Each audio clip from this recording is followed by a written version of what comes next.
Connor. This is a rough start. Hey!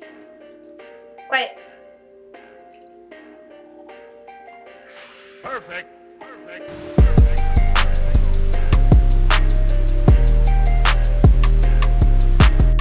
My name's TK. Thank you so much for joining me. Around here, we just like to talk about how to live our lives with a little more intention.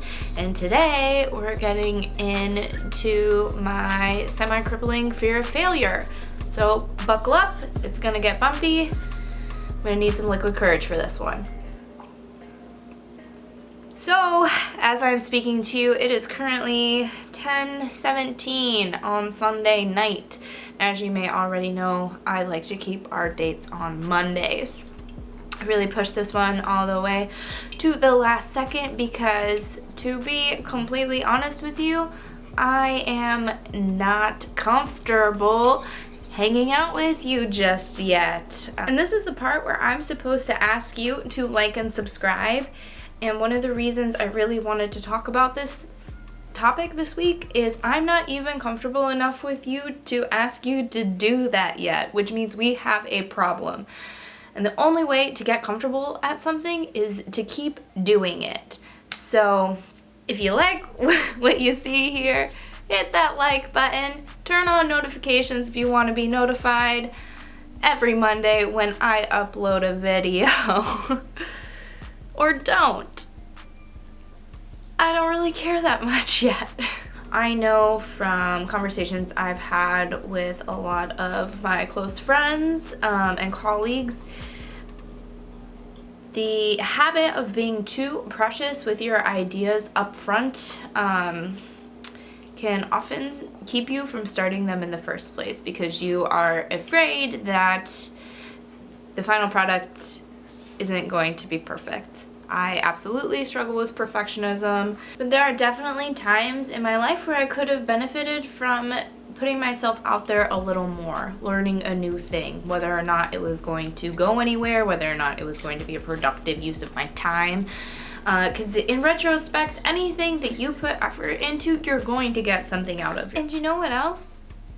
Life is better when you don't take it that seriously. So what if you look stupid? So what if the project doesn't turn out quite as you planned? So what if she says no? You can take your failures from that experience and apply them to your future successes. And let's talk about what failure is in the first place. And failure is like a lazy term.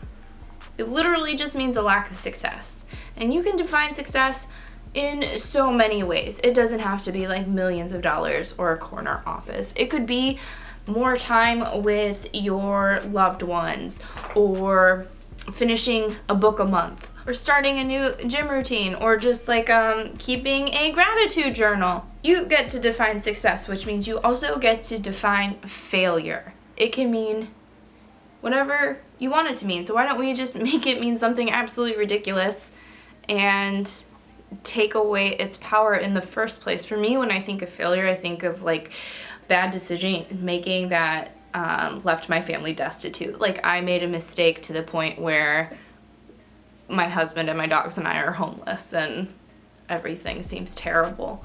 But that also isn't fair to the people who are living that life, and oh, yikes. Now we're spiraling. Or that I made a mistake that hurt someone. And there's actually a phobia for self-preservation. I'm not gonna try to pronounce it, but this is the word right here. And it could be related to a mood disorder or an anxiety disorder, sometimes an eating disorder. And it has very serious symptoms and consequences. And if you clicked on this video because your fear of failure is weighing on you extra heavily, then I want to encourage you to go get help, because this is hard to deal with and you're not alone.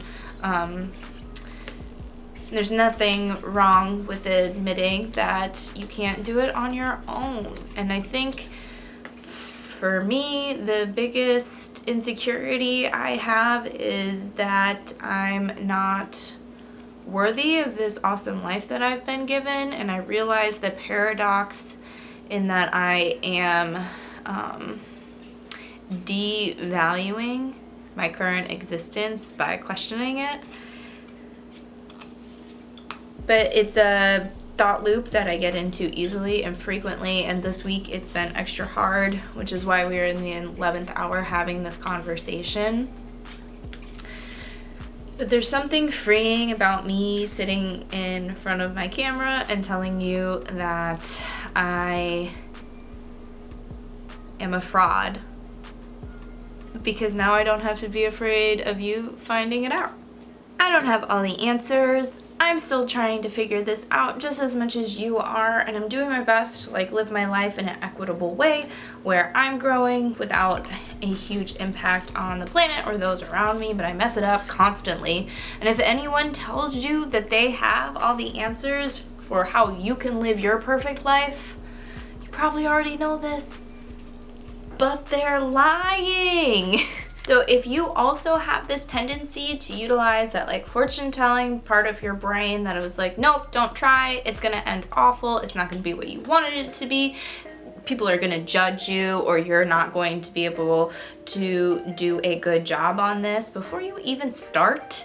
And this could be for everything from asking someone out on a date to applying for that job to learning a new skill or going back to school, or even just if you're in school, doing your best in class. Because even scarier than putting ourselves out there and not meeting our own expectations, I think, would be getting to the end of our lives and realizing that we let life pass us by and didn't utilize our full potential because we were afraid.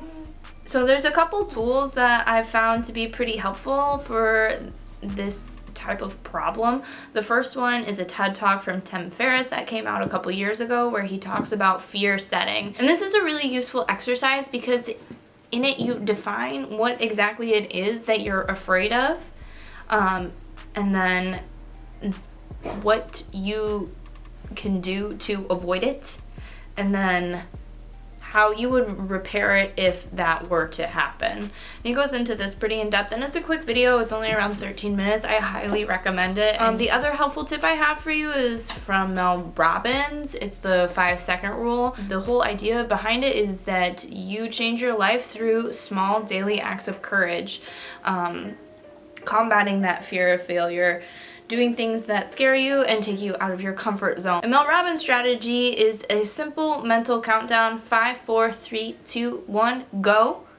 As soon as you have the idea to take an action, because you have 5 seconds to talk yourself out of it. She talks about it way more eloquently. The link's in the description below. I've also listened to her book on audio, and it was super inspiring. So that's highly recommended as well. And the thing that I really like about Mel's advice stems from a quote from Aristotle that I came across earlier this week. And it's that courage is the first of human qualities that guarantees all the others. So I hope my honesty and these tips are the little boost that you need to realize that you don't have anything to lose. The worst that could happen is that things stay in the status quo, right? So I guess that's really all I have to say this week. Thank you so much for your time. I really appreciate it. I hope you got something valuable out of this video. If you have something that you've been hesitant and resistant to start because it feels uncomfortable and you're afraid you're gonna fail at it, let me know in the comments below. I'd love to cheer you on because I know you can do it. Stay breathing, stay grateful, and I'll see you next week.